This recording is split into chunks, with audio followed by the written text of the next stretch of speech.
Hi, everybody. Welcome to today's webinar, An Essential Guide for Frontline Sales Managers.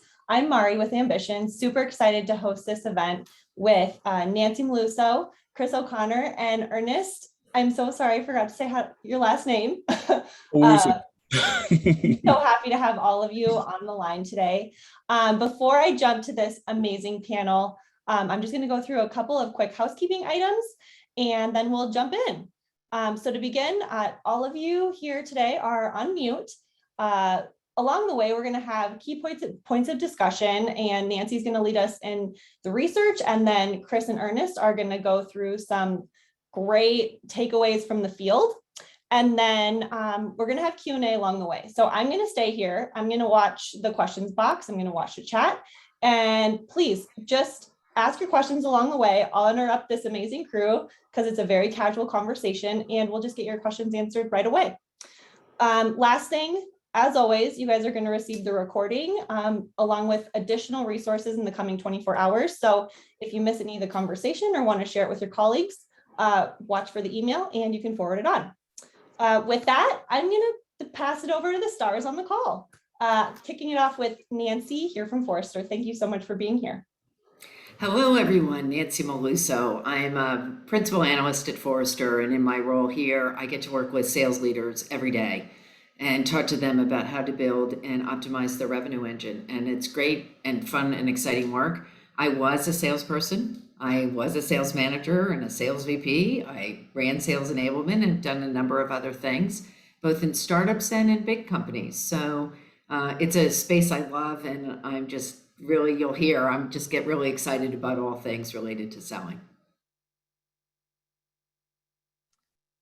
I'll hop in next. Hey, this is Chris O'Connor, Director of Sales Development at Ambition. I've been at Ambition for about 2 years. Prior to that, I was actually a customer of Ambition. Love the tool so much, wanted to join the team. So here I am. And excited for this conversation today. Certainly, frontline sales managers have one of the hardest jobs. And so I'm excited to jump in today around the data and some of the best practices that we've seen over the years. Awesome. Thanks for that, Chris. So hey, everyone, my name is Ernest. I lead our BDR team here at 6 Sense. And I guess I joined 6 Sense roughly 3 years ago, almost in May. So super excited for all the growth our company's had. I think even before then, in my previous experience, I had a brief stint in the NFL as a professional athlete where I take a lot of that experience to leading and building and scaling SDR teams. And it's my biggest passion, I'd say, outside of football. So I'm excited to share with you all that I can from what I learned from there to hopefully help you all understand better ways to coach and lead your teams. That's awesome. All right, well, let's get to it. I'm going to start off by sharing some information, and we'll bring in Chris and Ernest to talk about their experiences on the front lines today and how it relates. The first thing I wanted to share is some research that we did recently. We conducted some research in the middle of 2020, in the middle of the pandemic, and then again at the end of last year. And unfortunately, our productivity and our wellness is not where we need it to be. So first of all, our productivity generally, I've seen even lower numbers, only 54% is the highest number I've seen of people achieve quota. And our turnover is 3 times worse than other roles. So we're clearly not where we want to be as a profession in terms of how we retain our employees and generally how our employees, our teams perform. And it's something that we want them to perform. We want them to make a lot of money. It's makes us happy when they do that. The other thing that our research showed us is that our wellness is suffering. And why do we care about wellness? I mean, it's not an HR thing. It's something that we as managers have to care about, because well employees are more productive employees. They're happier employees. We like well employees. And yet, as you can see in this data, the light green is sellers, and they're not as well. They've cited mental health issues, fatigue, a lack of engagement, and frustration at work. Ernest, you mentioned to me the other day that this is something you noticed in your team, and you started doing something really cool. You want to share what that was? Yeah, I'd be more than happy to do so. And I also highly encourage you all to, in some way, adopt this if you can. So I think the research is telling the fact that sellers don't feel very good. So us as leaders and managers, there's a lot that we can actually do to take ownership of this and help our teams feel better. So what we instituted, and honestly, initially, right when the pandemic happened and people were isolated and maybe not feeling as well, is we created this thing called a self-care commit, where we essentially asked each person on our team to commit to something to better take care of yourself. And this can come in the form of, I'm going to call my mom in the middle of the workday, just to see how she's doing, because that's going to make me feel good. I'm going to commit to my team and to my managers to work out this week, because I know that when I do that, I start feeling good and I can feel better about everything going on in my life. And we've noticed that, we've been doing this for over 2 years now. The minute we prioritize that and make sure that everyone's held accountable to that, productivity does head in the right direction. Also, it makes people feel good too. That's awesome. Chris, you had a story about somebody who, instead of being negatively impacted by the pandemic and COVID, really seized the day. You want to share with us what that was about? Yeah, definitely. We have a rep, Jack is his name, and Jack is effectively been living out of his Prius for the last 6 months or so, just so that he can catch the surf in San Diego in the morning and then hit the slopes in the afternoon, and all the while still hitting his individual quota. And so the work from anywhere world has certainly brought out the best in Jack. So he benefits from not burning out, and then Ambition benefits from getting the best out of that employee. It takes a special person who can be that disciplined to be sitting in their car outside of the beach, right off the beach, and waiting for the waves to come in to make calls and get his job done. It takes a certain level of self-discipline. But if that is what he's able to do and he's able to perform, how great is it that you can support that as a manager? And so I just ask that all of us as leaders think about, what are the things we can do? That self-care commit is such a great one, to help our sellers be well. Another big issue that we can solve is, really the kinds of issues that affect our sellers. Now, for high performers, the kind of issues that keep them from productivity really have to do with organizational things. Too much non-core selling activity. Can we get rid of that? Can we get rid of the stuff that they really don't need to be doing? Every organization in each of our functions in the company want to help sellers, right? Let me just tell sellers this. Let me just do that. I'm going to help them. Well, sometimes the help is needed and sometimes it's not. So we want to make sure that our high-performing sellers are clear of any of that overhead. But for our lower performers, there's a real gap in their overall skills. And, if you look at these skills, discovery and process skills, connecting buyer needs to our solutions, right? Handling objections, prospecting effectively, presenting effectively. These are baseline selling skills that we can't learn in a classroom. We can learn the basics in the classroom, but to really get good at them, we have to practice them. We have to get confident in our ability to do them. We have to constantly be reinforced about these kind of skills. That's the only way we truly learn them and become confident.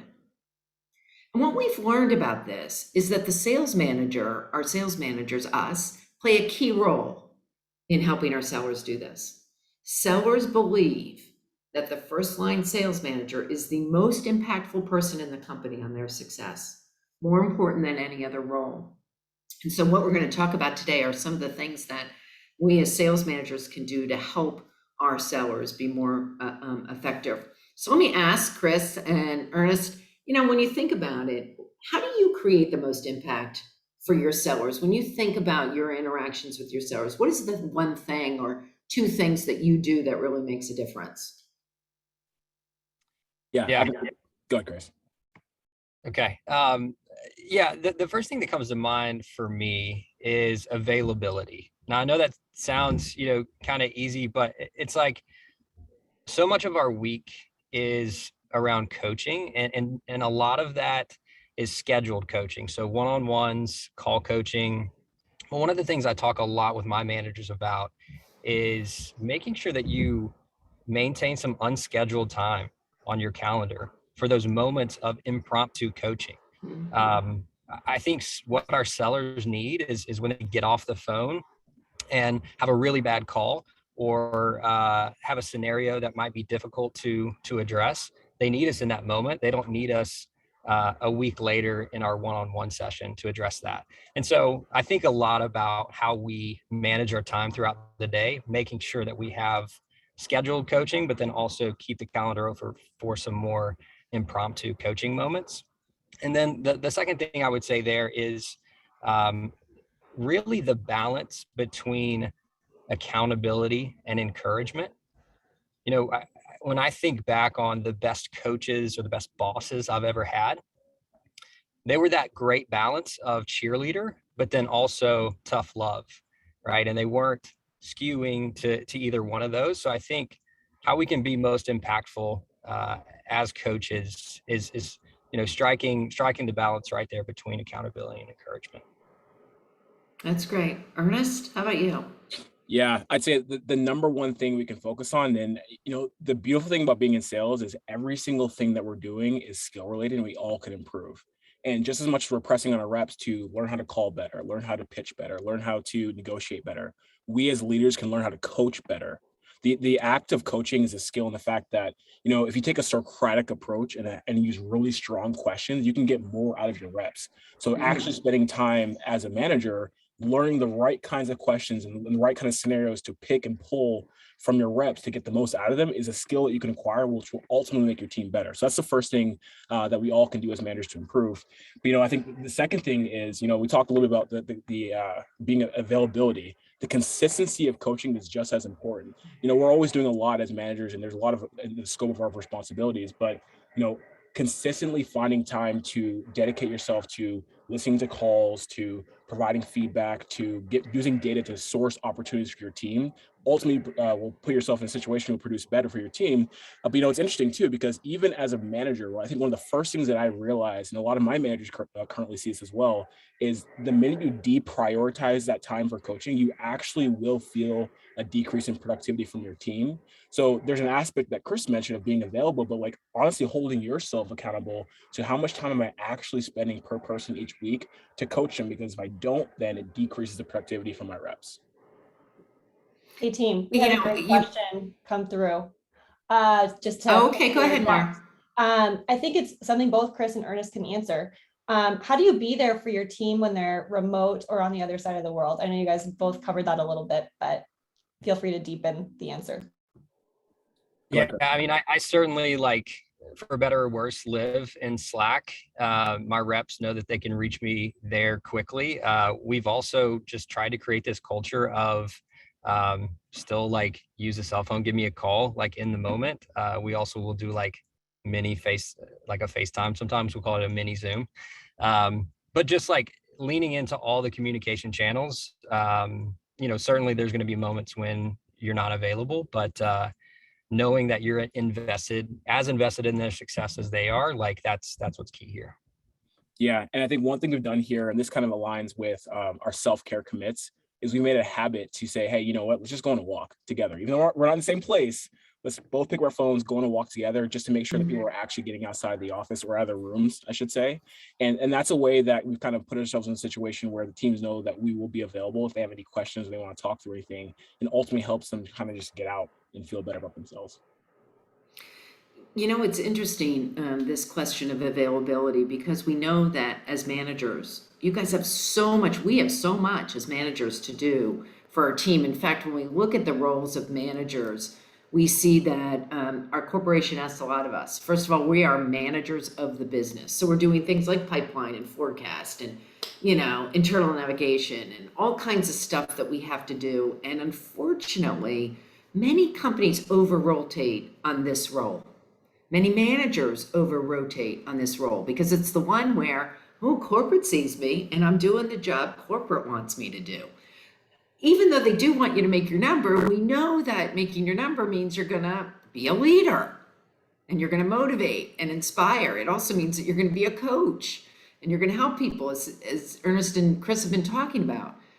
we also have to train sometimes. So onboarding new reps and new offerings are rolling out, or a new tool came out, and we've got to teach everybody in partnership with our enablement team members if we have them. And then we're also recruiting. So we're spending our time doing all sorts of stuff. And if we're going to really truly help our reps get the best performance and be the best they can be, we've got to really focus on the leader and coach components of what we do and make sure that we're spending time on that. And we, of course, did a survey on this. And we found that in reality, managers are spending their time on these top 6 things: recruiting, customer service issues, running and analyzing reports. Can't we automate those? Just saying. Okay, attending sales calls, of course, to help reps close deals, helping them to prepare for customer interactions. Those are good stuff, and their own personal development. But when we ask those same managers, where do you want to spend their time? What they're telling us is they want to be attending those sales calls, but riding along with reps. Not physically, it might be virtually, right? Riding along. It's so much easier to do a ride along now because you can ride along with anyone when it's virtual. But they also want to do things like account planning or territory planning, brainstorming with reps to remove unstuck deals, right? So there's a lot more that sales managers tell us they want to spend their time on. So if you're in enablement out there or you're in sales ops, can you please help our managers offload some of that stuff they shouldn't spend their time on? And maybe we have to bring in tools or other things to do it, but so that they can spend their time doing the things they want.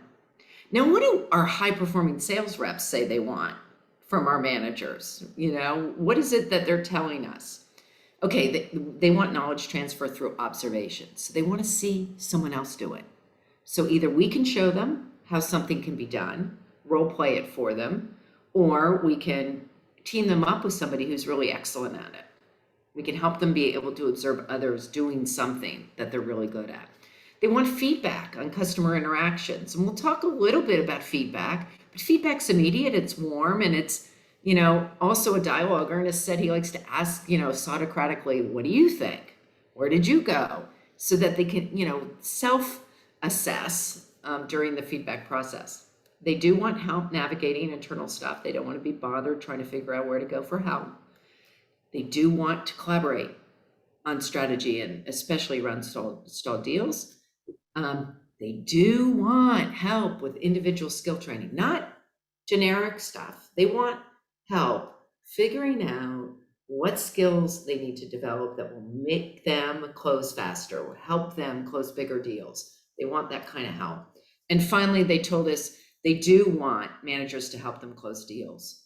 So Ernest and Chris, as you think about all the time and where you spend your time, how can we help our sales managers who are on the phone think about how they can offload some of this other stuff and really think about how they, manage their week and so they have time for coaching?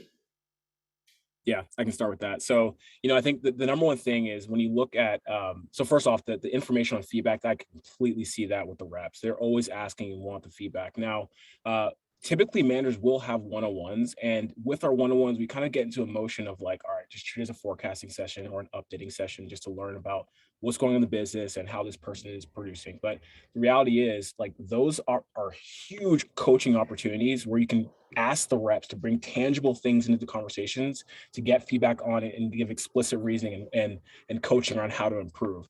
One thing we do over here is we have a very specific framework around what makes a good call, what makes a good email, and we score it quantitatively. So we ask our reps during our one-on-one sessions, yes, we're going to talk through updates, we're going to talk through forecasts to a certain degree, but I want you to come with something that you want feedback on. We're going to use our coaching framework based upon that and give you that feedback to help you improve.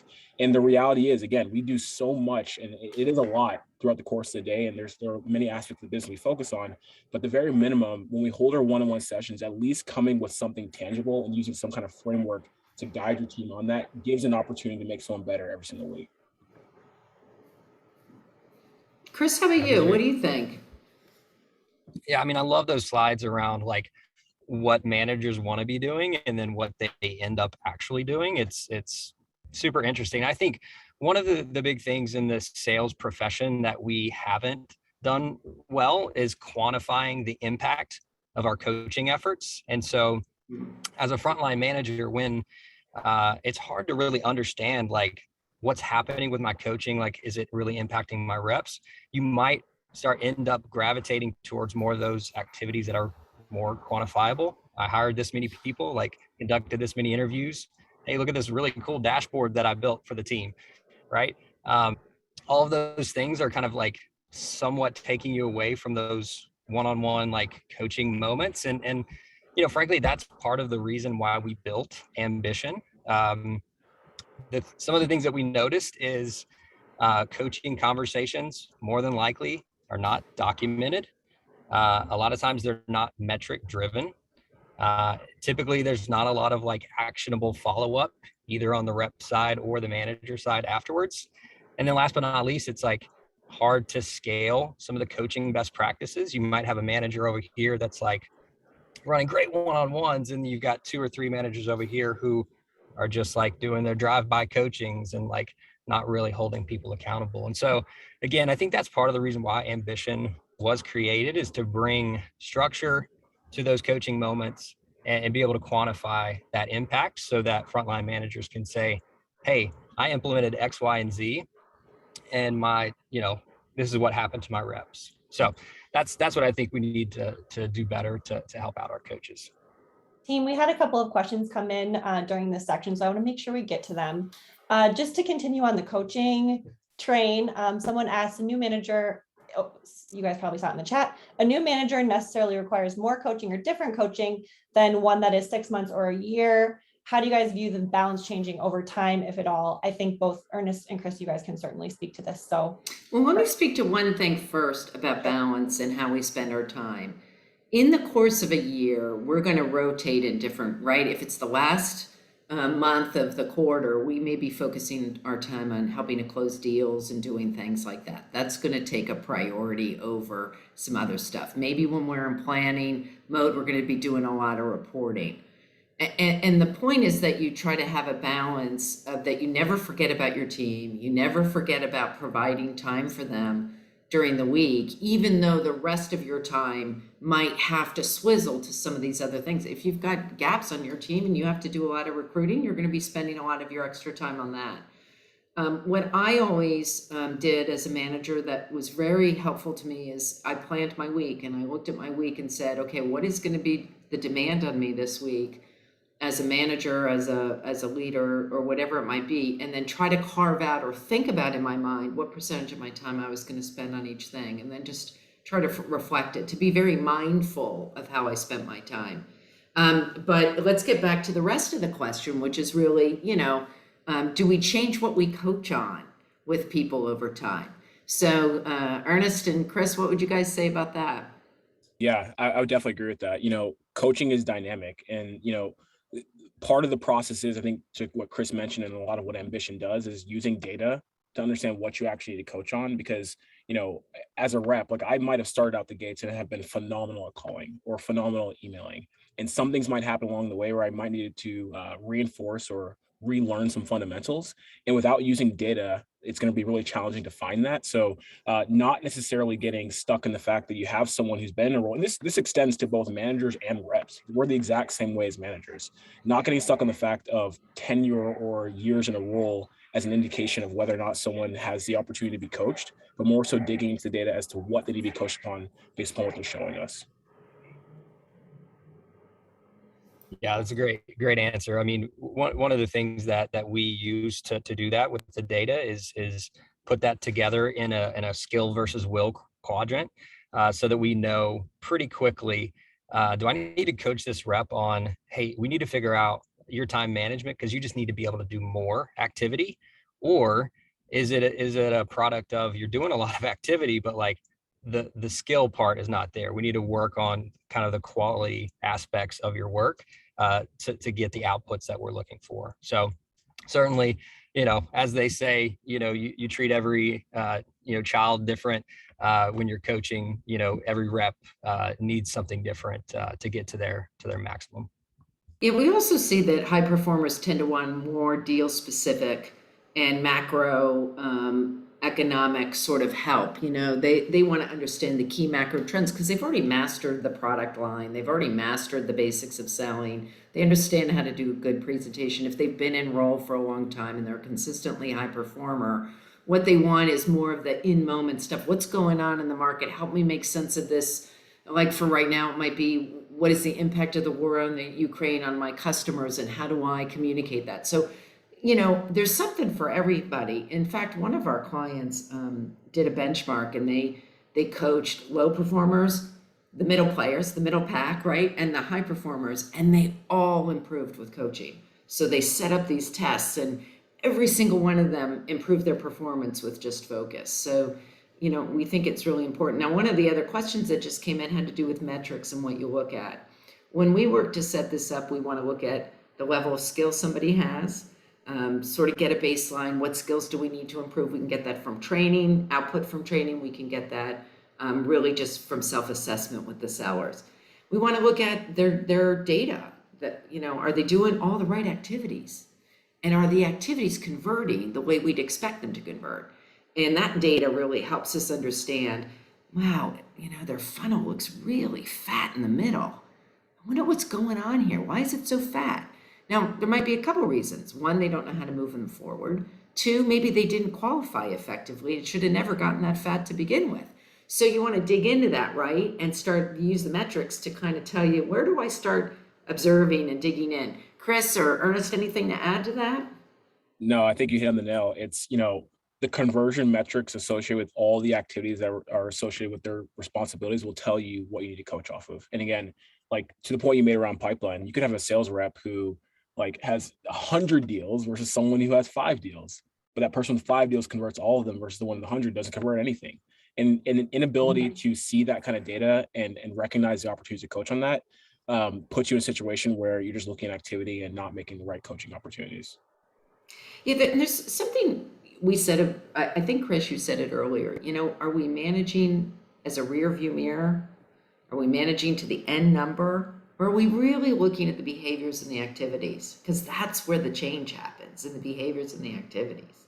So we really have to find metrics that help us see that stuff.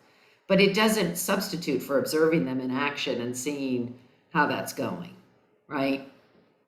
One question we didn't get to when we were talking about feedback and how we give it, somebody's asking, you know, if it's something a little more serious, whether it's personal or work related, how do you guys offer that criticism, constructive criticism? How can you help them take the bad news? What do you do? Yeah, I can take that. So feedback is a delicate game, I'll say it the least. But if you perform it effectively, and again, it is a skill that managers need to get used to and get good at. What I've always noticed is really effective is always come with data. If I tell someone that they're a bad caller and I can't tell them why they're a bad caller, it's horrible feedback. If I can tell someone you're a bad caller because you're not pitching effectively or you're not handling objections, that's even better. So the approach that we like to take is first and foremost come with data. And again, we're like very big on taking a Socratic approach, but asking questions to make sure they understand why that data is a leading indicator for an area for improvement. And then based upon that, coaching them to help improve off of that. But again, you know, really making sure that they understand from the data standpoint and know what's going on. And that gives you the opportunity to provide the feedback necessary to get them better. Yeah, and one thing I'll add to that is just making sure that data is visible to them as early on in their career as possible, and talk through those metrics in those one-on-one conversations that you're having, just so that they know early on, hey, like you're doing great in these few areas, but like, let's go ahead and highlight, like, this is where I'm going to be coaching you on, so that when it gets to the moment where they continually like are having issues with that, it's no surprise at all, right? We're just having a very like, hey, we've been coaching around this. I know this is a difficult conversation, but this isn't a surprise. It also matters that you develop a relationship and trust with your employees. You can't tackle a delicate situation if you haven't established a relationship. And so if you do feedback and coaching on a regular basis, you're going to establish a relationship. If you further, you know, establish one of trust where they know that it's a safe space and that anything can be talked about, then those conversations, as difficult as they may be, can happen. I once had to really talk to somebody about the way they were dressing. They dressed very sloppily. She didn't spend any effort on her appearance. And she said, well, look at me. Why should I bother? And I said, because it sends the wrong impression, and it's not the impression that the rest of you sends. You have a confident tone, you have a confident posture, but you don't look confident because you look like you're hiding in your clothes. It was a really hard conversation to have. And, I even went shopping with her. I mean, because she was so like, it doesn't matter, it doesn't matter. And I said, it does matter, because it's how you feel, how you project yourself, how you portray yourself. And we were remote at the time, it was remote working. But through video, you still get that impression.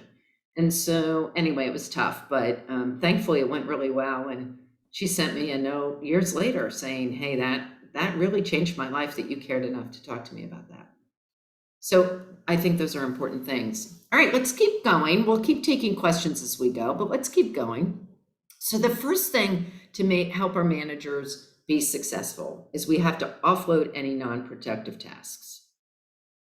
We can do that by doing a number of things as a company. One, try to create a buyer-centric, seller-friendly process that we follow. Too often our processes are internal and internally focused, and they create all kinds of friction that then managers have to help sellers get through. If you get the opportunity, really try to create a buyer-centric, seller-friendly process that we go through. Automate everything that you can. There's great technology out there. Automate as much as you can, including forecasting and reporting. The AI engines out there now that can help us with this kind of stuff are amazing. And we owe it to our frontline to help automate some of this stuff. We know from our activity studies that we do we do activity studies of our clients, sales teams and their managers. Managers are spending way too much time on forecasting and internal reports. And if we capture the interaction data, if we capture the interactions our reps have through engagement tools and the other tools that are out there, we can offload a lot of this stuff. We want to leverage digital information to get those insights that Ernest and Chris talked about. When we can see the metrics and the data that's going on, the activities that are taking place or not taking place, when we can see those insights, we can help coach, and it helps our managers find where to coach. And then finally, we have to enable the first line, and we're going to spend the rest of our time really talking about this. How do we enable those first line managers? So there's really 4 things we want to talk about. One is we need to help our first line align the seller goals to the bigger picture, because we know this is really important for sellers to feel grounded on their contribution to the business. And it's more than just their quota. Okay, so we've got to go beyond that. Second, we want to acknowledge and recognize the positive work that our sellers do. A culture of appreciation has a material impact on productivity. Third, we want to provide useful feedback. So we have to teach our managers how to do that. And fourth, we want to create a formal coaching program. And formal, I don't mean hard. I mean with all the components of it that enable managers to actually execute that consistently and do that. So let's dig into these a little bit. So the first, and I'm going to ask Ernest to comment on this, we want to align goals to this bigger picture, right? We want to link how their personal work contributes not just to quota, but to the bigger purpose of the company, to the bigger value we deliver to customers. I mean, if our sellers could add value to buyers during the sales process, how great would they feel? Ernest, what are some of the things you do here that really help with this? Yeah, sure thing. So a big thing that I've always focused on with the SDRB teams I led in the past is I call it the 3 C's. And the 3 C's stand for career, culture, and compensation.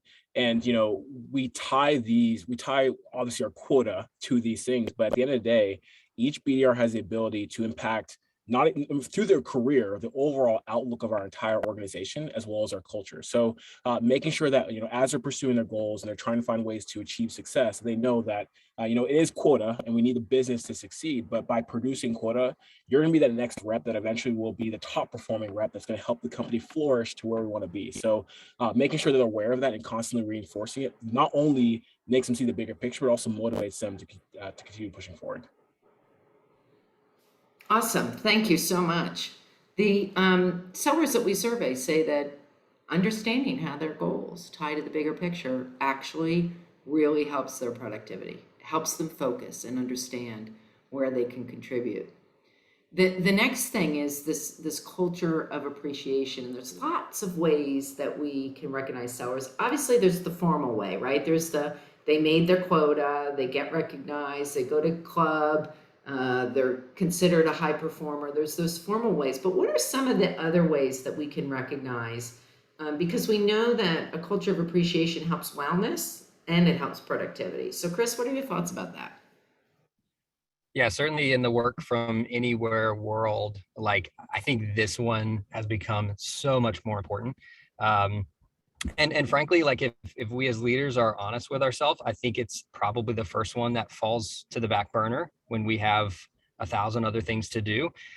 And so, yeah, I think this is so important. Certainly, like if you think about, if I've got an afternoon full of meetings and then one of your reps sets a company record and that goes unnoticed, like how deflating is that for them and even the rest of the team? And so I think there's so many ways that you can do this. Certainly for us at Ambition, a lot of that is automated for us. So we're sending Slack notifications, or if you're using Microsoft Teams, we have integrations there. Email notifications. Also, if you're in office, it's the TV, kind of anthem. But you've got to get creative with it. Like whatever's notable that you want to recognize in your environment, like big, small win, like you've got to highlight that again, because it's never been more important. One of the things that we do is like when an SDR will hit their quota, we'll have our CRO just FaceTime them in the moment, just to give that extra recognition that, hey, I see you. Like hitting quota is tough. And, like we want to shout that out. Another interesting thing that we do is every Q3 for our AEs, we do a Billboard competition.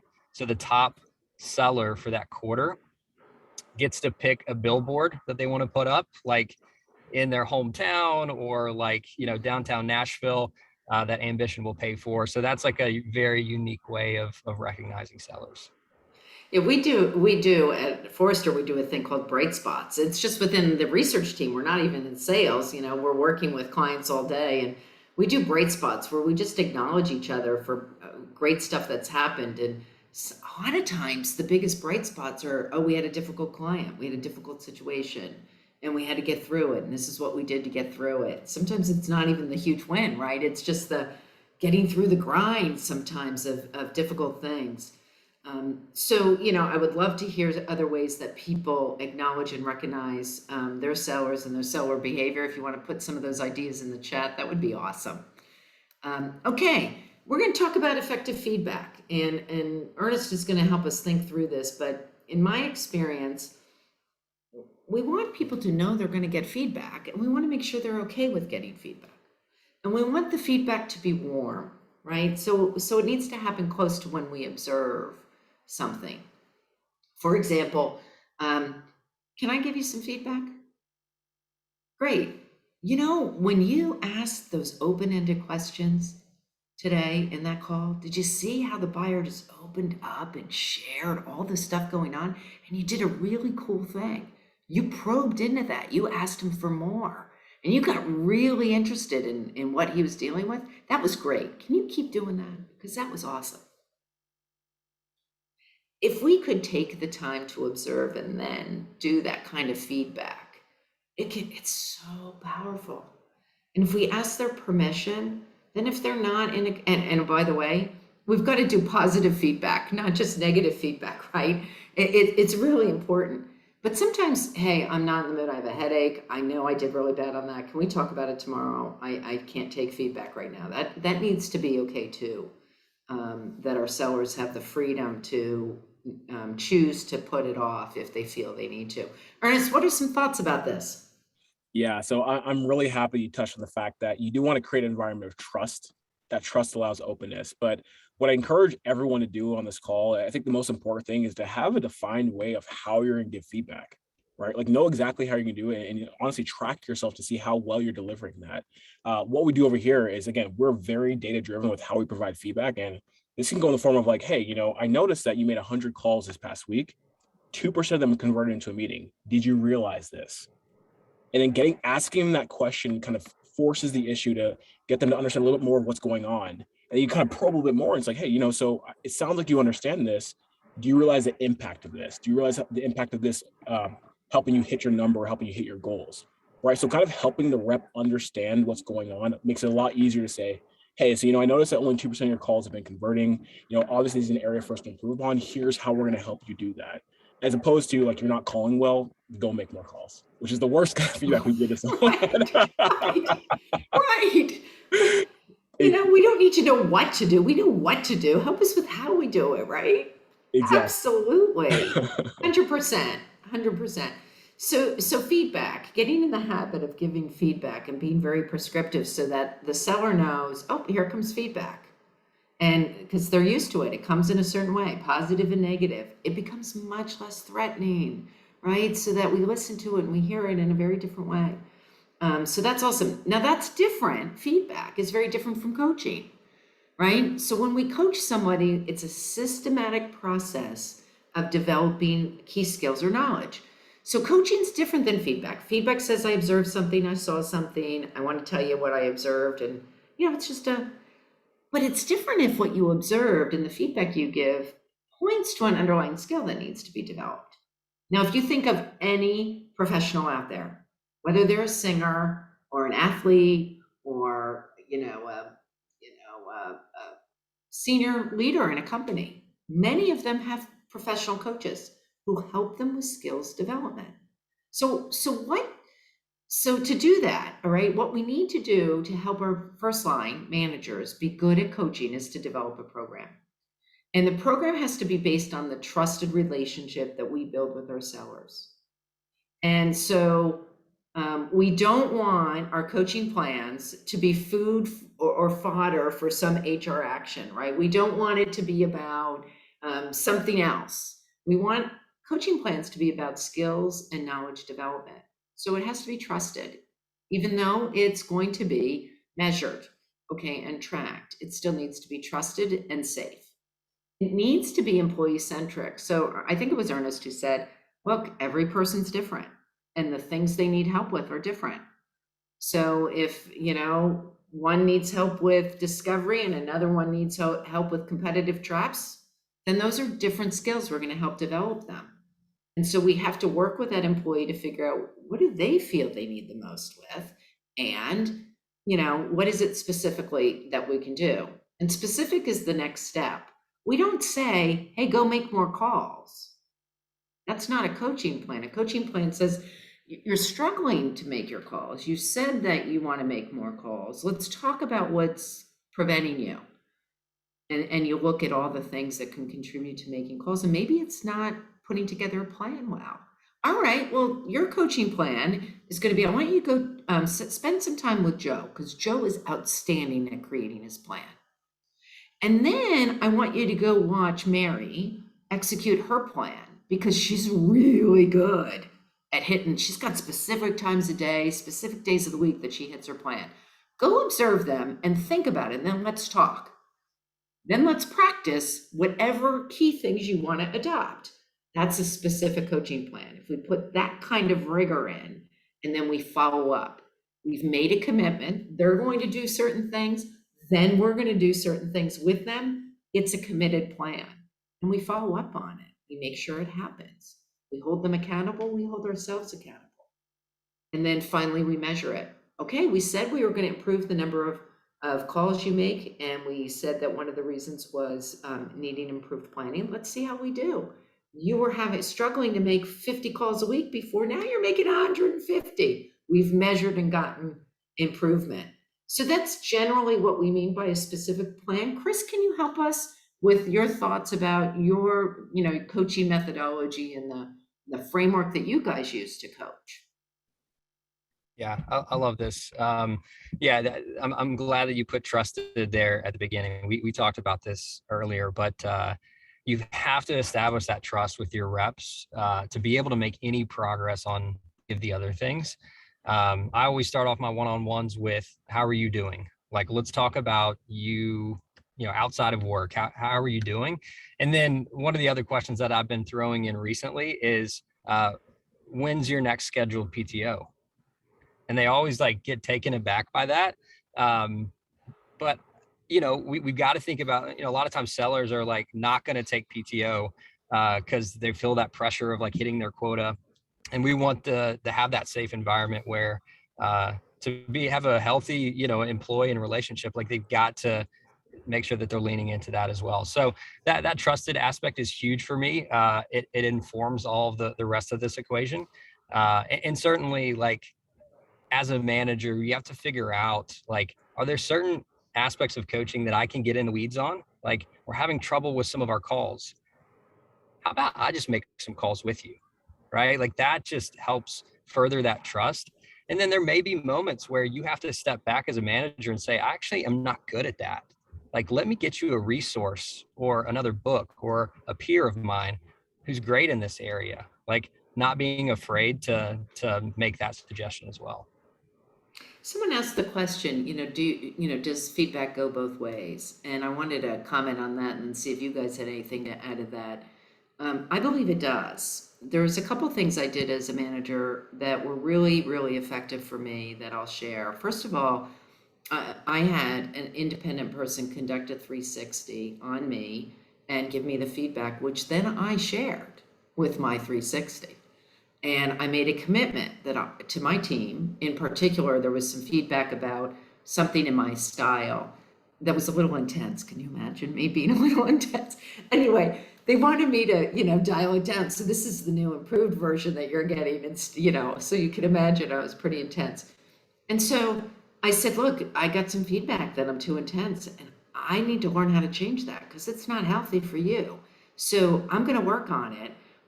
I really need you guys to hold me accountable for my progress. So I'm going to be checking in on how I'm doing. And if you could give me concrete examples of when I do better and when I do worse, that'll help me in my plan. So I got them involved in my own growth and development. And then also on every one-on-one, the first 15 or 20 minutes of the 45-minute one-on-one that I did with my directs was spent on their time, their agenda. What do you need approvals from me for? What do you need my help with?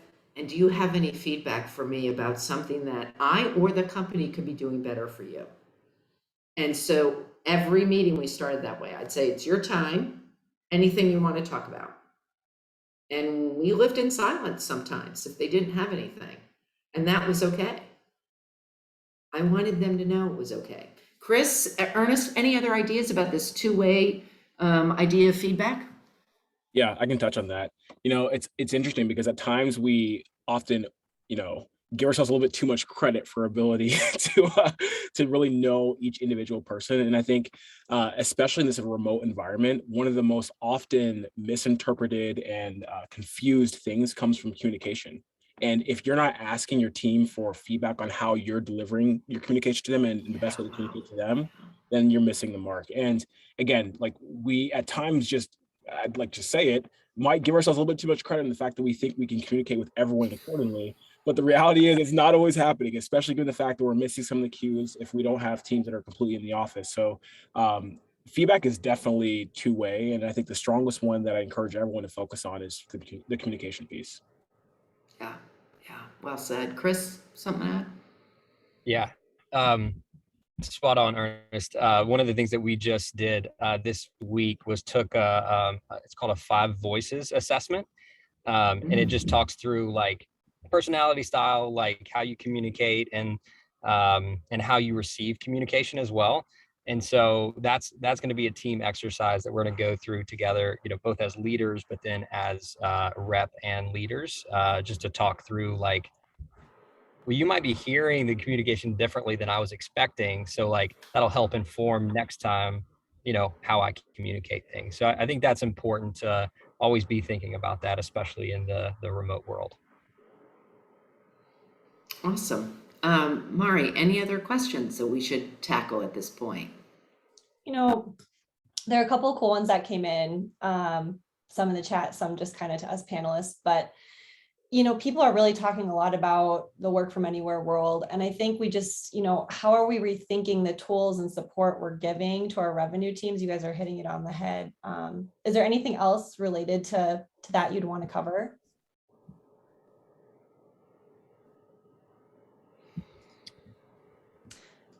If not, that's okay. I can jump in here. I think that's one signal to our reps that we care about their success and we care about enabling them with tools to be successful.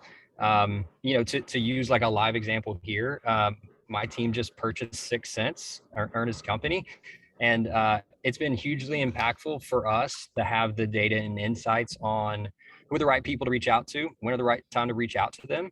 And so it's been hugely impactful for us. So I think tools can be a great way. It's not always like the answer, but it's a great way to enable those reps and show that you really care about their success. Something else that we picked up on in our wellness data was we look at wellness from 8 perspectives. And one of them is spatial wellness. And spatial wellness means not only the tools, but the environment you're in. And one of the things that, particularly in Europe or places in cities, crowded cities, APAC has some really crowded environments where working from home is not really a great environment. And so I know of some companies who have said, what do you need to make your environment better? Do you need proofing panel, like to put up panels that absorb some sound and give you some kind of barrier in what is otherwise an open room? Do you need, a sit down? Do you actually need a desk? A lot of millennials may not. My daughter was working out of her bed and Intel's like, you need a desk. We're going to send you a desk. So, I think that it's important that we find out, is there a particular tool or thing that would make their life easier? So we shouldn't forget about spatial. We shouldn't assume that everybody's home environment is conducive. Even though they may prefer that, they may need some help with that. So that's just another idea. Yeah, for sure. There was another cool thing that came in for Ernest that I want to make sure to cover. I'd asked if there were any other C's. Ernest talked about career, culture, comp, and somebody from the audience submitted concerns. And this person had just said, what are the concerns from the rep? Feedback should be bi-directional. Ernest, what do you think about that 4th C? Concern? Yeah, I completely agree with that. And, I think to what Chris mentioned earlier, and the fact that he asks his reps when they're taking PTO, you need to ask your reps what their concerns are. Otherwise, at the core of what our job is, we're making our reps better. And if you're not asking them where they need help with and what their concerns are, then you're kind of cutting that short. So it is critical to do that. So I definitely put that into that bucket because the reps need it. Love it. And then team, let's answer this one that just came in as well before we move forward. How to handle team or AE conflict.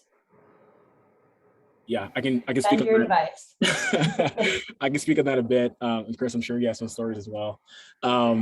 Yeah, I mean, it's going to happen. Every organization in some capacity. I think a lot of a manager's job is to really kind of be that person to understand both sides of the story and to put people together and make sure that everyone's aligned. And, for me, we always try to rely on some kind of central source of truth, whether it's data or some kind of rules of engagement or something that points to what should be done under certain situations. And that's kind of always been the guiding force to help us. But it is the rep's job, it is the manager's job on both parties, whether it's someone that directly reports into you or not, to be that middle ground to make sure that everyone is aligned so you can continue to hit your goals. Sometimes we have to moderate. Go ahead, Nancy. Go ahead, Chris. I was just going to say, as much as possible, like as Ernest mentioned, getting standard processes on paper, like it is helpful, and reminding all parties of like, how best to go about this relationship and process. and then just being that liaison, like it's inevitably going to happen. But that's why we're employed. So. Yeah, I think encouraging the two people to work it out, even if you have to be a moderator, is key. They have to form a relationship, even if the relationship is one where they will respect to disagree. And but the key is that they need to respect that they have a peer that they may disagree with, but they are still, human and worthy of our respect. And so sometimes that's, what we have to strive for in moderating their disagreement, and helping them try to see that in each other, right? So the last thing that we were going to cover was really these questions. Let's finish taking any other questions that people might have out there. And then if we don't, we can just tackle which of these 4 things has been the most difficult for us to execute and why. And that was really our last sort of pre-planned thing to talk about. But let's defer to the audience questions first, and then we'll get back to this. You can give Anything it else out one there? moment, just last call. How do you deal with a rep that has lost trust in you? That's a really good question. If that does happen, I can't say it's happened to me. It's something I try really hard not to instill in my relationship with my reps and managers. But if that does happen, really making sure you understand what their goals are, their personal goals, as well as their career goals, and aligning towards that and delivering for them, right? Like part of our job as managers and leaders is to kind of knock doors down and help people get to where they want to go. You have a strong understanding of what their goals are from anything, personal, professional, whatever it may be, and you can deliver on that, then it builds trust. But I think you first start off by knowing what those goals are so you don't put yourself in that situation. Great answer. Yeah, I mean, I think you want to get to the foundation of like, where did that lack of trust start? And then, as Ernest said, like figuring out how to repair that via getting them closer to whatever their goals are. Yeah, that's a tough one. That's a tough And situation. if trust, I agree with that completely. I had a situation where I took over a new team and I got a call from a client complaining about the seller, saying that they sold him a bill of goods and they were bait and switch and all this kind of stuff. And I went and met with the CIO and found, had the conversation with him about what he perceived happened and all that kind of stuff. And I did not believe that the rep had done anything wrong. I felt that the CIO had buyer's remorse. And yet I still removed the rep from the account because the rep was never going to be able to be successful there because that guy, that CIO had lost. He wanted to blame somebody. He was going to blame that rep. There was nothing that rep was going to be able to do to repair that client relationship. So I removed him and I assigned him to a different account and I assigned somebody, but I didn't spend the time to tell him my viewpoint. I didn't spend the time to say, hey, I believe you. I don't think you did anything wrong, but I'm going to assign you and here's why. Reassign you. But I didn't spend the time to do that. And he lived for over 6 months thinking that I disliked him and we had broken trust. He did not trust me to look out for him. And it wasn't, except for a little side comment that he happened to make, that I even knew the trust was broken. It was horrible. Such a lesson for me. And I was able to get it back because he did share and did open up and we were able to get past it. But if you can't get past it, then maybe the kindest thing you can do is swap with another manager and move him to somebody else or her to somebody else where they can have a trust relationship. I mean, if that's the last resort. Oh, somebody mentioned a great book called The Trust Factor. That's awesome. I'm going to take a look at that. That's great. Team, we have one more question I'd really like to get to. So anybody on the call, I think we'll go like 1 or 2 minutes over. But what do you recommend for reps who do not have a sales manager? How do you self-manage to succeed? I think that's just such a great question. I can take that. Because I think I was kind of in a similar situation when I first started as a BDR manager. I was actually reporting into a sales manager who's a new manager. So we're kind of the blind leading the blind. And what I can confidently say is there are people out there who would want to mentor you if you ask. Just go out and ask. So whether it's being pointed towards books, being pointed towards people who have been doing it for a period of time and achieved some level of success, I've noticed that if you just ask enough people, there will be someone who will be invested in you and can help guide you to where you want to go. And, as someone who did not have a direct, like I was a BDR manager who did not report into a BDR manager who had done it before. So I had to learn a lot on my own. Those conversations with my mentors built my career and helped me get to where I am right now. That's awesome. Nice. That's awesome. All right, team. Just to be caught, unless Chris, did you have any other quick thoughts there? I was going to say one last thing. Sorry. My first job was no management, full cycle seller. And I think one of the key things there is figuring out your sales formula. So how many calls does it take to get to the meeting set? How many meetings set to an opportunity on to the close one? And once you know those numbers for yourself, like you can then create goals, hold yourself accountable to that, create like even a competition for yourself. I think if you don't have guidance, that's a great way to make yourself as effective as possible. Amazing. Ernest, Nancy, Chris, thank you guys so much for this amazing conversation. Audience, thank you guys for engaging. Thank you for the questions. It meant a lot and it made this even more meaningful for us. So thank you so much. You guys are getting the recording. We're sending you some really cool resources right after this. So watch for that email coming from us at Ambition. And then I'm going to end the webinar here right now at 2:00. But we are going to trigger a quick survey. It's only 3 questions. It'll take you less than 30 seconds. I would love to just hear from you. So take that survey and we'll be in touch. But thanks, panel. Thanks, everybody on the line. Have a great day. Thanks, everyone. Have a great day.